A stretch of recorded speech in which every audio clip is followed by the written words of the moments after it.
आप में बैठे परमात्मा को सत सत नमन। वर्तमान में कर्म और कर्मयोग उदाहरण सहित विषय प्रवेश मैं एक संस्मरण से करना चाहूँगा। 2014 में मैं पौरुष ग्रंथि या प्रोस्टेट प्रॉब्लम से आक्रांत हुआ। परिणाम स्वरूप परेशान होकर मैं अपने पुत्र के पास बेंगलोर गया। बेंगलोर में ईश्वर की कृपा से पुत्र के पास पैसा भी था, प्रेम भी था और परिचय भी था।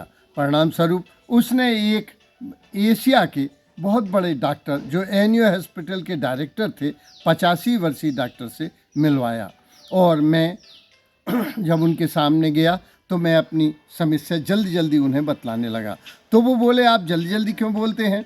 मैंने बतलाया कि डॉक्टर साहब, आपसे मिलने के लिए मैंने लगभग 25 तो टेस्ट कराए हैं और 3 डॉक्टरों की टीमों से मिल चुका हूँ और आज ही आपसे मिलने के लिए 4 घंटे पहले वेस्ट कर चुका हूँ और अभी 14 पेशेंट और हैं। बोले, नहीं, मेरे सामने बैठा मेरा पेशेंट मेरा भगवान है और मैं उसकी पूजा कर रहा हूँ। आप अपनी प्रॉब्लम आराम से बताइए। तब तक एक नर्स आ गई। वो बोली, डॉक्टर साहब, आपने पिछले पेशेंट को लिखा है कि इसके पैसे वापस कर दिए जाएं। बोले, हाँ, उसको कुछ था ही नहीं और डॉक्टर ने उसकी टेस्टिंग भी गलत, उसका पैसा भी उसे वापस कर दिया जाए और सारी फीस वापस कर दी जाए। मैंने उसे कोई एडवाइस और कोई मेडिसिन दी ही नहीं। तो वो तो डॉक्टरों की गलती की वजह से, उसको कुछ था ही नहीं। उससे कहना तुझे कुछ नहीं है, तुम आने की ज़रूरत नहीं है। इस तरह वो नर्स चली गई। मैंने उन्हें प्रॉब्लम बताई। वो बोले कि आपको अभी ऑपरेशन की ज़रूरत नहीं है। हमने कहा, डॉक्टर साहब, हमारे यहाँ टीकमगढ़ में, झांसी में और आपकी ही टीम कह रही है, जूनियर डॉक्टर, कि ऑपरेशन कराइए वरना कुछ आगे आशंका है, कुछ प्रॉब्लम हो जाएगी। उन्होंने कहा कि नहीं, आपको ऑपरेशन की ज़रूरत नहीं है। मैंने उसे देखा, मैंने उनको ऐसे प्रेम से देखा, श्रद्धा से देखा, उस कर्मयोगी को मन ही मन प्रणाम किया। गीता के अध्याय 3 में भगवान कृष्ण ने कहा है, आसक्ति से रहित होकर कर्तव्य कर्म या नियत कर्म या शास्त्र संगत कर्म करता हुआ मनुष्य परम पद परमात्मा को प्राप्त हो जाता है। इसमें 3 शब्द बड़े महत्वपूर्ण हैं, कर्म, असक्तो और परमात्मा। सबसे पहले देखें कि कर्म क्या है, कर्म के क्या प्रकार हैं, कर्म कौशल क्या है और कर्म का महत्ता क्या है। जो गीता में आया कि बिना कर्म के तुम रह ही नहीं सकते। जो कर्म नहीं करते वे चोर हैं और वे पाप का ही खाते हैं और वे व्यर्थ ही जीते हैं। इस तरह से कर्म की महत्ता को प्रतिपादित किया गया और बतलाया गया कि कर्म पर ही तुम्हारा अधिकार है। भगवान कृष्ण ने कहा, कर्म पर ही तुम्हारा अधिकार है, फल पर तुम्हारा अधिकार नहीं है अर्जुन। तो अब जानें कि कर्म क्या है। सामान्य अर्थों में अगर हम देखें तो कर्म क्रिया की पूर्णता का नाम कर्म है और अथवा ये सामान्य अर्थ में कर्ता द्वारा की गई क्रिया का नाम कर्म है या उद्देश्य विशेष से की गई क्रिया को ही अंतोगत्वा कर्म कहा जाता है। गीता के अनुसार जो कर्म है वो वह कर्म है जो कर्ता मनपन के अभिमान से रहित हो, क्रिया में भी आसक्ति ना हो, कर्म में भी ना हो और कर्म फल में भी ना हो।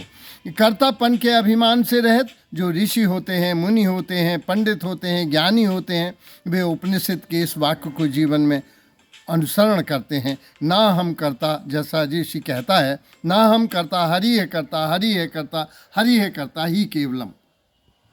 क्रिया में भी आसक्ति ना हो।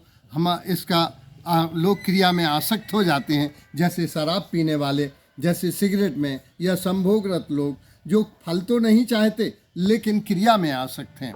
और क्रिया में आसक्त का एक उदाहरण ये भी है, हमारे गांव में धनुषधारी का मंदिर बन रहा था।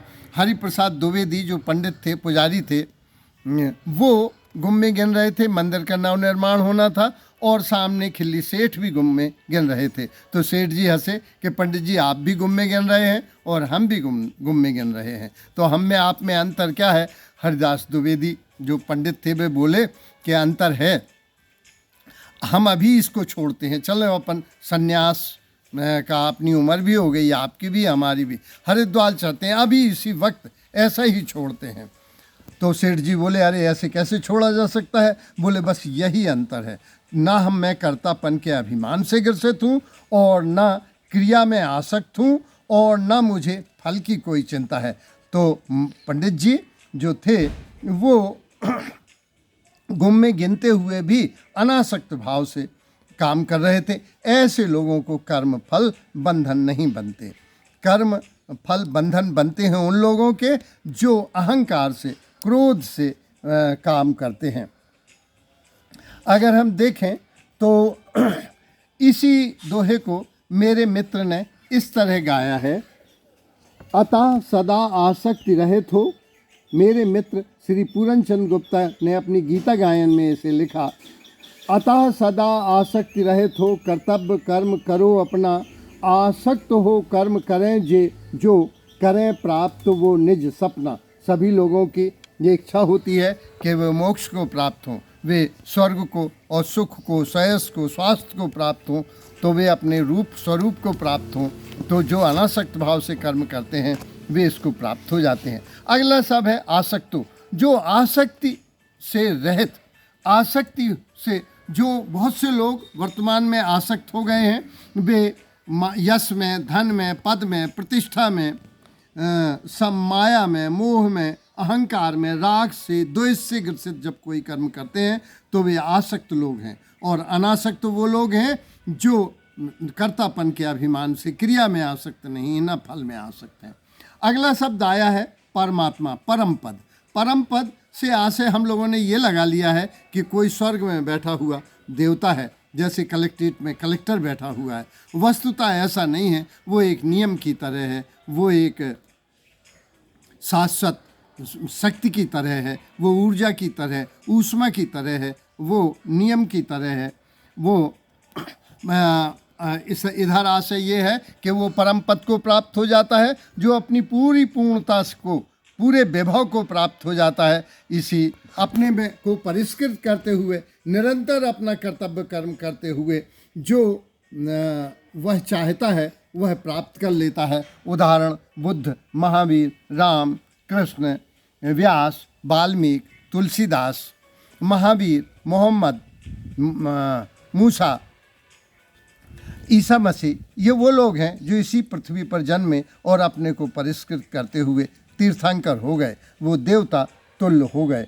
ऐसा फिर इसके बाद हम देखें कि कर्म क्या है, ये तो जान लिया। कर्म के प्रकार क्या हैं? संचित कर्म जो इकट्ठे होते रहते हैं, प्रारब्ध जो पूर्व जन्म में किए गए, क्रियमाण कर्म जो नहाना धोना दैनिक कर्म है, एक होते हैं काम कर्म जो उद्देश्य सहित किए जाते हैं, कामना सहित, एक होते हैं निष्काम कर्म जो कामना रहित होते हैं, एक निषिद्ध कर्म जो पाप कर्म है। तीसरा विभाजन भी हो सकता है शारीरिक, मानसिक और वाचिक। इस तरह से दो में भी इसको सहित बांटा जा सकता है, निषिद्ध कर्म पाप कर्म, करणीय कर्म पुण्य कर्म। गीता के अनुसार कर्म माने कर्तव्य,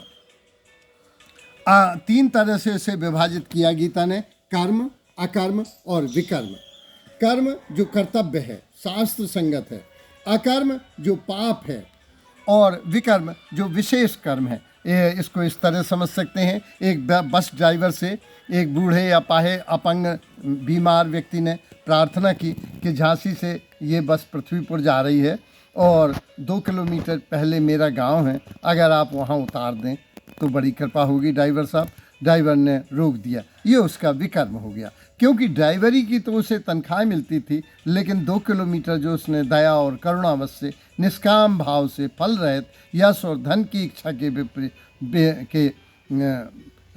के निर्मोह के साथ जो काम किया, ये विशेष कर्म हो गया। यही विकर्म है। पाप और पुण्य यही है।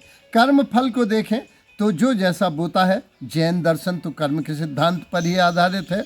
भगवान विष्णु से नारद ने कहा कि कंस के अत्याचारों से पृथ्वी त्राहि त्राहि कर रही है और आप क्षीर सागर में पड़े हुए हैं, तो भगवान विष्णु ने उत्तर दिया था, इन कष्टों और बलिदानों से मानव चरित्र खुल उठता है, कुंदन को जितना लाल करो वह उतना और निखरता है। मेरा अवतार बहाना है, यूँ सोई शक्तियाँ जगाने को, मानवता खुद उठ पड़ती है अन्याय से टक्कर लेने को। मैं मदद उसी की करता हूँ जो अपने आप मदद करता है। कर्म योग का अटल नियम, जैसा करता वैसा भरता।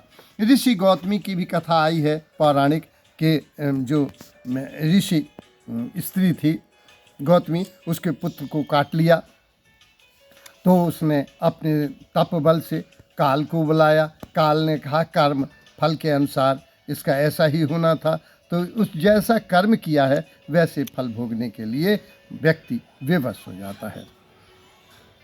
कर्म योग क्या है? कर्म योग को एक उदाहरण से समझते हैं, जिसमें एक पोइट्री आई है कि हे ईश्वर, तुम दुश्मन को मेरे बराबर बल देना ताकि जीत सत्य की हो सके। तो ये वो कर्म हैं जो कि निष्काम भाव से किया जा रहा है। जो लड़ रहा है व्यक्ति, लेकिन कोई जीत के लिए नहीं लड़ रहा है, वो कह रहा है कि हे ईश्वर, मेरे बराबर बल दुश्मन को भी देना ताकि जीत सत्य को हो सके। न वो फल से आसक्त है, न क्रिया से आसक्त है, न कर्तापन के अभिमान से ग्रसित है। ऐसा व्यक्ति कर्म योगी है। इसी तरह से नेपोलियन की फौज में जब जनरल ने को गोली लगी, वो बड़ा बहादुर था, दोनों हाथों से लगाम साधे था, गोली लगी तो उसने छोड़ दी बंदूक तलवार, वो कहा thanks God I have done my work. ये वो लोग हैं जो अनासक्त भाव से लगे हैं और ईश्वर को धन्यवाद देते हैं। ऐसे लोगों को ही कर्मयोग में कर्मयोगी कहा जाता है। सामान्य अर्थ देखें अगर, तो हम पाते हैं अपने कर्तव्य में जो लय हो गया है, लीन हो गया है, वो है। हम देखते हैं जो कर्तव्यपन में बेंगलोर के हमारे गोस्वामी जी हैं, गुरु जी के नाम से संबोधित, बे अनासक्त भाव से, बिना यश और धन की चाह से, बिना सम्मान से निरंतर सफाई करते रहते हैं। इसीलिए उनको बड़े बड़े डॉक्टर, बड़े बड़े लोग उनके पैर छूते हैं। अलवर के आई स्पेशलिस्ट जो राजस्थान के बहुत बड़े डॉक्टर हैं, डॉक्टर गोपाल दास गुप्ता जी, वो भी उनके पैर छूते हैं। तो गीता के अनुसार जो है, कर्ता, क्रिया और कर्म से जब व्यक्ति अनासक्त होकर कर्म करता है तो इसी को हम कर्म योग कहते हैं। कर्म कौशलम क्या है? कर्म कौशल वो है जब कर्म तो हो लेकिन उससे होने वाली हानि ना हो। जैसे एक व्यक्ति को रेलवे स्टेशन जाना है, वो साइकिल तेज़ी से चलाता है और टाइम समय से पहुंच जाता है, ये कर्म कौशल है। और जो व्यक्ति कर्म तो करता है लेकिन साइकिल से गिर पड़ा, वो माया में, मोह में लोग फंस जाते हैं, गिर जाते हैं गड्ढों में, कंकड़ में, कीचड़ में, तो ये कर्म कौशल नहीं है। इसको कर्म कौशल इस तरह भी माना जा सकता है कि जो मन से, देह से, आत्मा से, इंद्रियों से एक ही काम करता है, पूरे मन से काम करता है, वह कर्म कौशल को प्राप्त होता है। एक दार्शनिक ने कहा था कि बेटियों, अपने परिवार और पति के लिए पूरे मन से खाना बनाना, वरना दाल तो उबल जाएगी लेकिन उसमें स्वाद नहीं आएगा। तो स्वाद तभी आता है जब प्रेम से चीज़ बनाई जाए, बनाने वाले को भी आनंद आता है और खाने वाले को भी आनंद आता है। तो जब पूर्णता से काम किया जाए, मन, बुद्धि, आत्मा, देह, इंद्रियों से, तो इसे हम कर्म कौशल कहते हैं। स्वधर्म गीता में आया है। स्वधर्म हर संस्था में, परिवार में, समाज में हर व्यक्ति का एक पद होता है, पद के अनुरूप कर्तव्य होता है। जब वह अपने कर्तव्य का निर्वहन करता है तो वह स्वधर्म का पालन करता है। अभिज्ञान शाकुंतलम में एक आया है कि जिसने शकुंतला की मछली को पेट से चीरा था, उस मछुआरे ने पूछा क्या मेरा कर्म निषिद्ध कर्म है? तो शास्त्रज्ञों ने कहा नहीं, तुम्हारा नियत कर्म है, तुम करो, मछली मारो, लेकिन गर्भवती मछली को मत मारो, जब उसके बच्चे होना हो तब मत मारो। इस तरह से निषिद्ध कर्म में भी दया भाव हो तो वह कर्म, जैसे फांसी देने वाले की जो ड्यूटी लगी है उसे कोई पाप नहीं लगेगा, जो जज मृत्युदंड देता है उसे भी कोई पाप नहीं, भले कि उसका कोई स्वार्थ ना हो। कर्म यज्ञ क्या है? जिनके कर्म में, ना कर्म में, ना फल में, जो अनासक्त भाव से काम करते हैं, जो समष्टि के लिए कर, भगवान कृष्ण कहते हैं अर्जुन से, जो व्यष्टि समष्टि के लिए कर्म करता है उसके सारे कर्म यज्ञ ही हैं। मानस में इसे इस तरह कहा गया है, उमा जे राम चरण रत विगत काम मत क्रोध, निज प्रभु में देखें जगत कहीं सन करें विरोध। कर्म योग, यही कर्म योग है, यही कर्म यज्ञ है। धन्यवाद।